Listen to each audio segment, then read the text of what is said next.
in the wound on the body of the victims, but also crush the victim's soundness and degrading on his or her human dignity and identity. Directly and indirectly including the secondary victims, such as his or her families and society. Such deep impact have made the secondary victims find it difficult to get reconnected themselves with their society. It has made their daily living a challenge. Also, it has made the victims find it difficult and feel the pressure when having to interact with society. Many of them suffer post-traumatic stress disorder as a result. Some are constantly consumed by fear and anxiety, that making them lose trust in their immediate persons or become pessimistic. Enforced disappearance may have led to extensive impact on the victim's physical health and mental condition. Such ambiguity has made the victim be constantly engrossed in excessive imagination of the disappearance being haunted by the image of their loved ones, that might subject to torture, inhuman or ill treatment, pains, and even the destruction and concealment of their bodies. The families of the victims, as a result, have to live with the traumas and the sheer and grossly inhuman and cruel memories that define their life perpetually. In Thailand, we have no specific law to criminalize enforced disappearance. It requires the bringing of the body of the disappeared as evidence to prove the guilt. Weakness among law enforcement agencies, including among Department of Special Investigation, has led the cases of enforced disappearance being intervened by influential people. It has encouraged feeble human rights protection mechanisms, ineffective witness protection programs, and many problems as to acquisition of the forensic evidence. All of these have made the proving of guilt of the perpetrators become a burden on the victim families and make their access to justice almost impossible. Insofar, even though successive governments in Thailand have provided some victims' families with monetary remedies, but the genuinely effective remedies have to be holistic, covering mental aspects, quality of life development, and particularly the disclosure of truth and the rendition of justice, the restoration of human dignity, and the help needed for families of the victim to be reintegrated with society. The state has to accept the truth that by merely providing money as compensation, it does not have to restore dignity and erase the cruel memories that keep haunting with the victims. The unorganized death remedies provided at present have even started the transition of the victims and the society, and there is simply no guarantee that such remedies shall bear any sustainable fruit. The disclosure of truth about the disappearance and fate of the disappeared, as well as the crushing of culture of impunity, should be addressed at the beginning to bring justice to the victims and to set out standards and rules of reintegration. Social and cultural transformation is of importance as well. It is necessary to raise the social awareness that the state need to be tolerant to diverse opinion and to refrain from viewing other people as their enemies. The culture of use of violence to justify dissent, including among peaceful activists, had to stop. The state has to remain the rule of law. People have to practice nonviolence and nurture and ensure that the culture that respects human rights takes root in Thai society. On the 1000th day of the enforced disappearance of Sombath Somphone, and as a victim of enforced disappearance in Thailand, I urge the Thai government, Laos, and other Asian countries whose mandate is to bring justice to their people, to ramp up the effort to bring to light the truth and to bring to the victims and their families justice. The state shall not protect any perpetrators who could be state official or a person who acts under their supervision. It has to assure that enforced disappearance must be stopped, and necessary and effective measures are put in place to protect, prevent, and eliminate the act of enforced disappearance. In order to do that, enforced disappearance must be criminalized by specific law, and relatives of the victims must be allowed to take part openly in the legislative process. Thailand and all Asian countries should immediately ratify the UN Convention for the protection of all persons from enforced disappearance. Last but not least, until now, life after life has been made disappeared as a result of the gross defiance and indifference of some state officials, and it has left deep scars in so many people. By confronting the truth and accepting the guilt as well as bringing justice to the victims, it could be the best form of remedies and the best stable and sustainable solution to address human rights violation. To stop impunity, to stop enforced disappearance, we have to break the wall of silence, and we have to break the wall of fear. I thank you very much.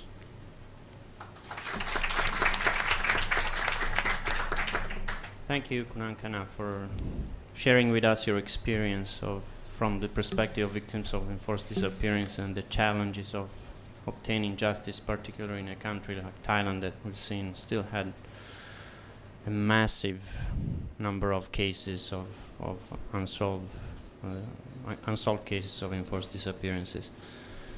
Next, Debbie, who knows ASEAN inside out, has been campaigning particularly on Burma, Myanmar at the ASEAN level. And as you probably know, every year in connection with the ASEAN Summit, which is the meeting of the ASEAN, the head of government of ASEAN member states, there is an event organized by civil society called the ASEAN People's Forum, ASEAN Civil Society Conference. Next year, as you all know, Laos will take over the chair of ASEAN for 2016. So now the problem is, will there be an ASEAN People's Forum and an ASEAN Civil Society Conference in Laos, or will the disappearance of Sombath have an impact on this event as well? Debbie. Thank you, Andrea. It's a very big honor to be on this very distinguished and inspiring panel. Besides denying the victims and families of the disappeared, especially of Sombath Somphone, access to justice, the Lao authorities seem intent on denying regional civil society too the right to discuss justice and social justice. Earlier this year, the ASEAN Civil Society Conference, ASEAN People's Forum 2015 in Kuala Lumpur, was told to remove any references in our statement to Sombath Somphone's disappearance, to dams, to the LGBT community, to indigenous peoples, and to multi-party democracy. We were told to do this in a letter purportedly signed by NGOs and civil society organizations from Laos who attended a meeting at the Lao Foreign Ministry in Vientiane. What is disturbing is that the traditional partners that we've had in Laos, that regional civil society have had in Laos, seem to have disappeared as well. It is very consistent with what Sri Meng said, that civil society groups who have been working on what we would consider very non-controversial issues have been chased away, have gone underground, have stopped engaging with regional partners, and have instead been replaced by so-called civil society groups that are strictly towing and promoting the government line. So, we are supposed to be gagged. We're not allowed to say the word Sombath, not just in Laos, but in ASEAN. This gag and the apparent cover-up of Sombath's disappearance implies the guilt of the Laos authorities. Instead of trying to intimidate civil society in Laos and in ASEAN, they should actually be using up all those resources to have a proper investigation of Sombath's disappearance.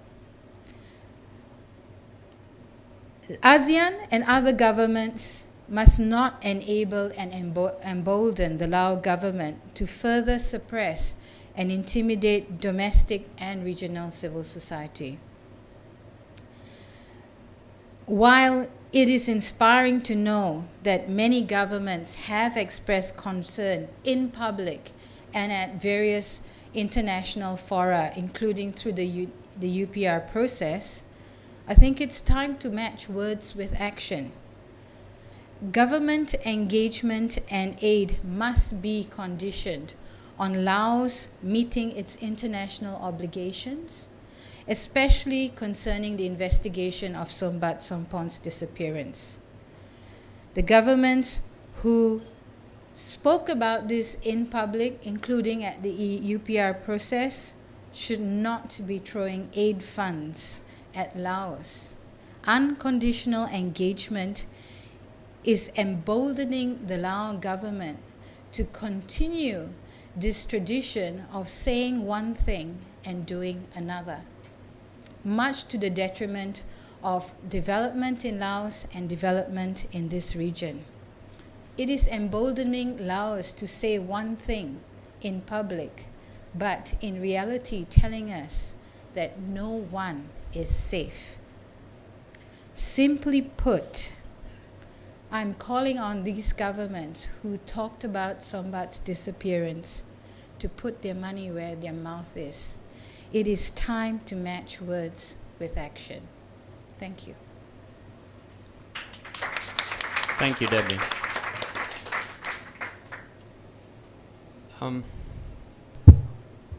We now have time for questions, if there are any. There is a microphone at the top of the steps there. Precedence will be given to members from the media, but anybody is welcome to ask questions. Just please identify yourself, your name and affiliation, and keep your questions short. Thank you.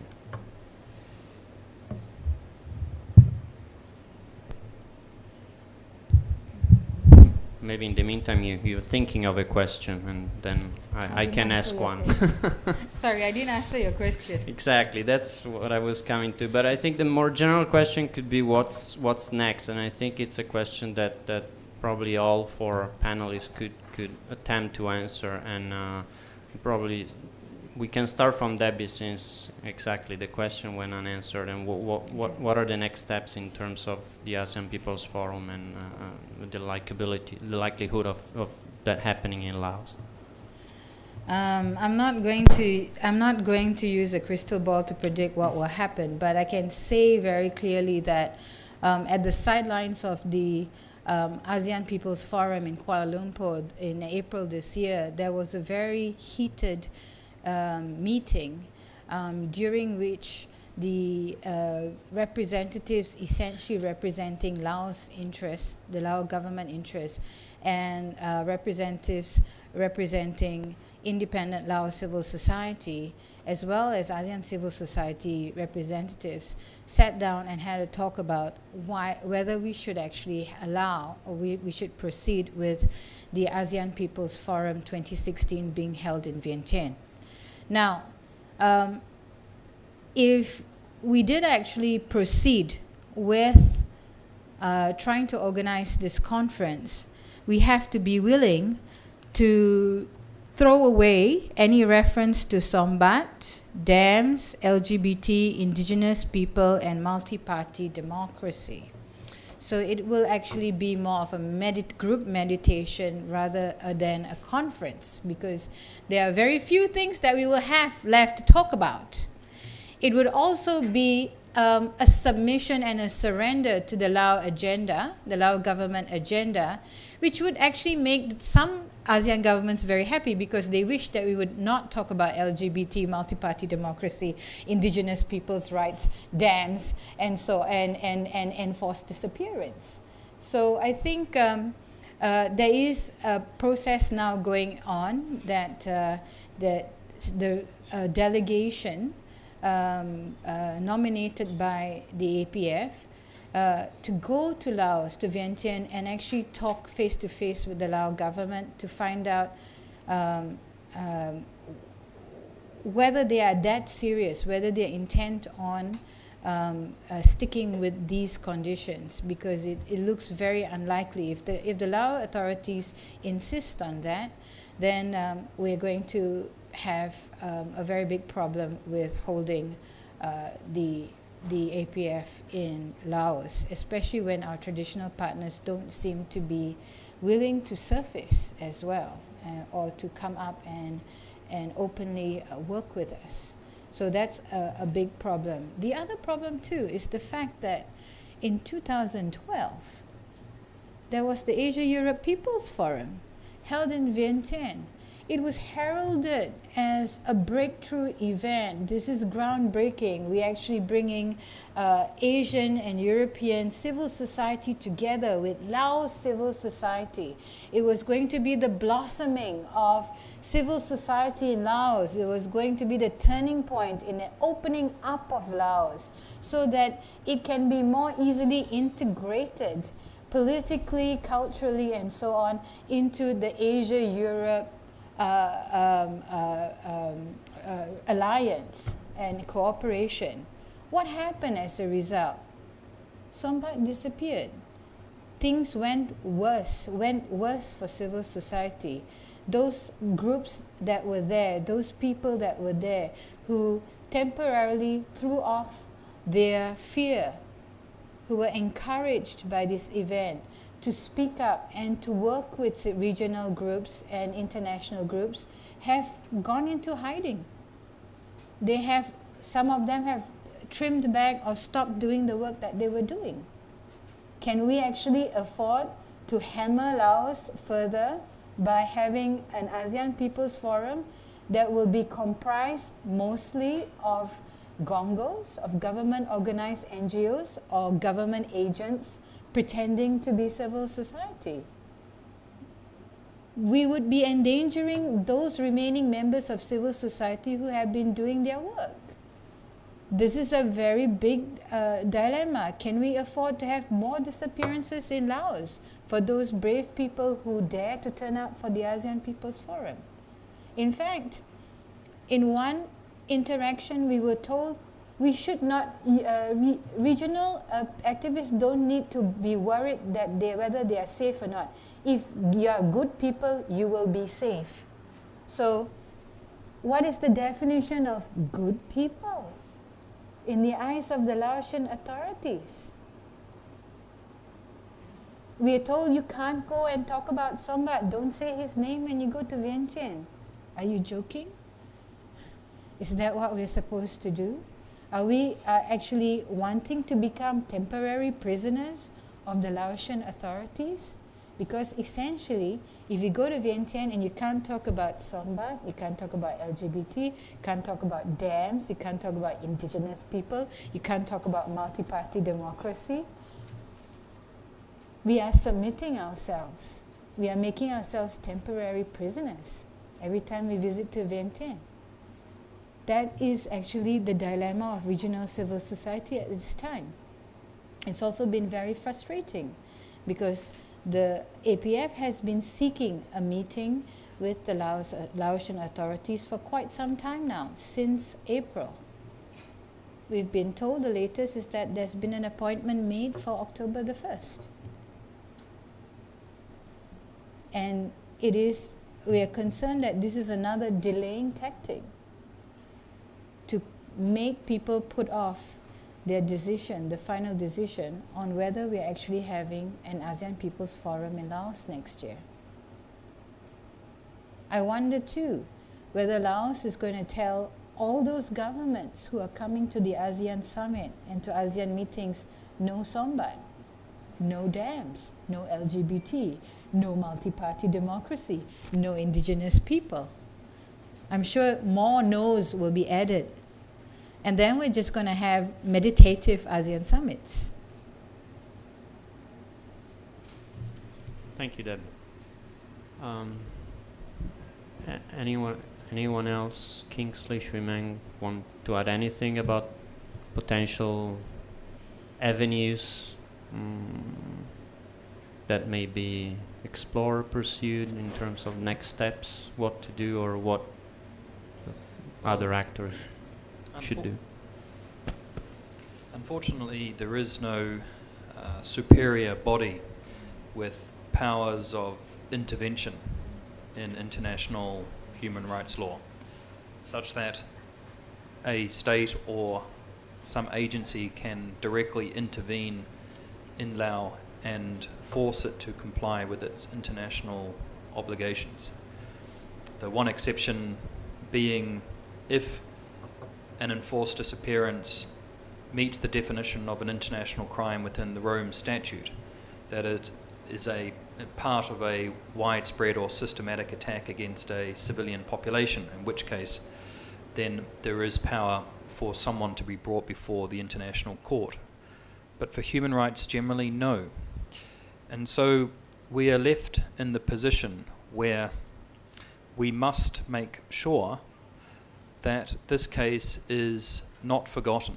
So in terms of next steps, we will continue to ensure the case is risen here in Thailand, in Laos, regionally, and at all other international fora as well, such as the Human Rights Council, which we saw this year.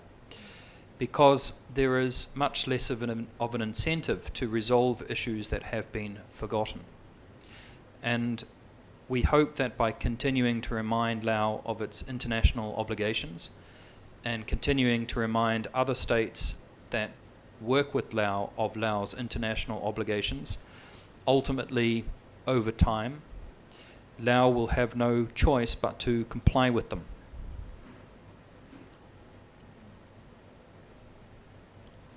Shui-Meng, did you want to add anything? It's difficult. I am just an ordinary person. I have no power. I have no links. I can only continue to do what I've been doing and hope that the Lao authorities would see the resolution of Sombath's disappearance and opening up on cases of other disappeared in Laos would actually do itself good and do the country good. But this is a wish. I think that for many, many years,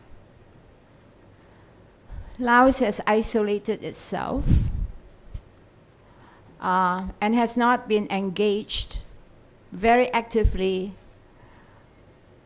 in the region, politically, socially, and economically. And it is only in the last 10 years that Laos have become more willing and more enthusiastic about engaging itself with regional partners and also with international partners, especially in the field of commerce, in the field of trade, in the field of economic development.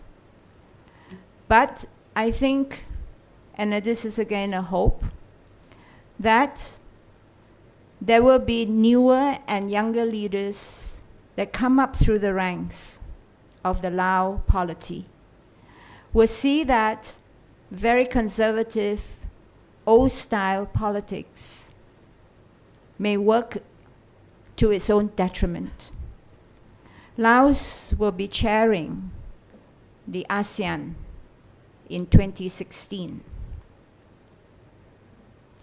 I'm sure, even though in the ASEAN context there is an unspoken principle of non-interference, that behind the scene there will be countries who would be continuing to push for the issue of Sombath and other human rights violations. Because many people have spoken about Sombath's disappearance, have also pointed out that Sombath is not only a Lao citizen. Sombath won the 2005 Magsaysay Award.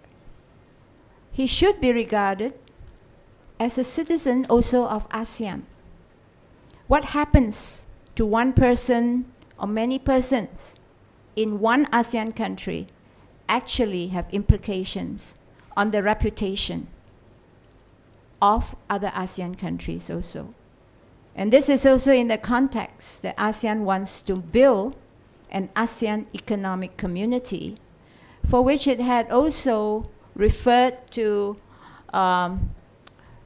priorities of building a more people-centered community.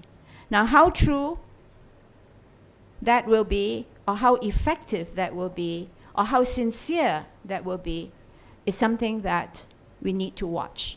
But I'm sure many, many people within the ASEAN countries, throughout the 10 ASEAN countries, they have aspirations. Singapore is holding its election today. And I assume that, you know, some journalists have gone to cover the elections.